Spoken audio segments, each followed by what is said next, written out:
কিছু মানুষের দেওয়া কষ্ট সত্যি কখনো তাদের বলা যায় না। যেমন ধরেন এই ঘরে একটা আপা ছিল, তার সাথে আমার ভালো সম্পর্ক ছিল, মানে অনেক ভালো সম্পর্ক হয়ে গিয়েছিল, কিন্তু তার দেওয়া কিছু কষ্ট আমাকে এখনো কুরে করে খায়। ঘরটা কি সুন্দর করে সাজানো। যখন একটা মানুষ আপনার সাথে থাকে বা আপনার সাথে কিছু সময় পার করে, তার প্রতি সত্যি একটা অদ্ভুত মায়া জন্মায়। মায়া জন্মালেও কি হয়েছে, কিছু মানুষ সত্যি কথা সে মায়ার মূল্য দিতে জানে না। এই ঘটে যে আপা ছিল, তার সাথে সত্যি আমার একটা ভালো সম্পর্ক হয়ে গিয়েছিল, কিন্তু তার কিছু কথায় আমি খুবই কষ্ট পেয়েছি,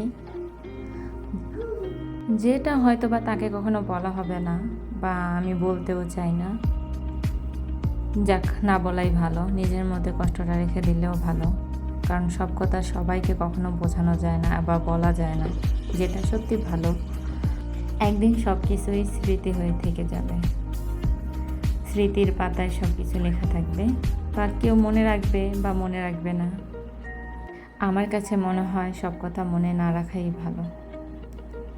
এখন এই ঘরটা সুন্দর করে সাজিয়ে গুজিয়ে রেখেছি, হয়তো বা অন্য কেউ আসলে এই ঘরটার মধ্যে থাকবে। এই যে আমার কসমেটিকগুলো এখানে আমি সাজিয়ে রাখছি, আর এই যে আমি আপনাদের সামনে।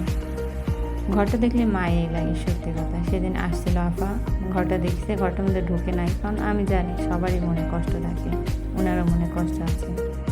এই যেখানে জানামাজ, আর এই যে ঘরটা, সত্যি সব কিছুরই মায়া আলাদা। এই যে আমার ছেলের পিঠারটা ফেলায় রাখছে। এই জেলটার কথা বলবো, একটা অসম্ভব ভালো জেল, মানে চেহারায় দিলে সাথে সাথে অ্যাবজর্ব হয়ে যায়। এখানে লেখা আসছে এটা কী কী কাজে লাগে, ব্রাইটেনিং, রিজুভেনেটিং। আর এই যে জেলটার টেক্সচারটা এরকম খুবই সুন্দর। এই যে আপনার হাতে নিয়ে দেখালাম, একবারে ক্লিয়ার জেলটা। যদি ভিডিওটি ভালো লাগে লাইক, কমেন্ট, সাবস্ক্রাইব করে দিবেন। আল্লাহ হাফেজ।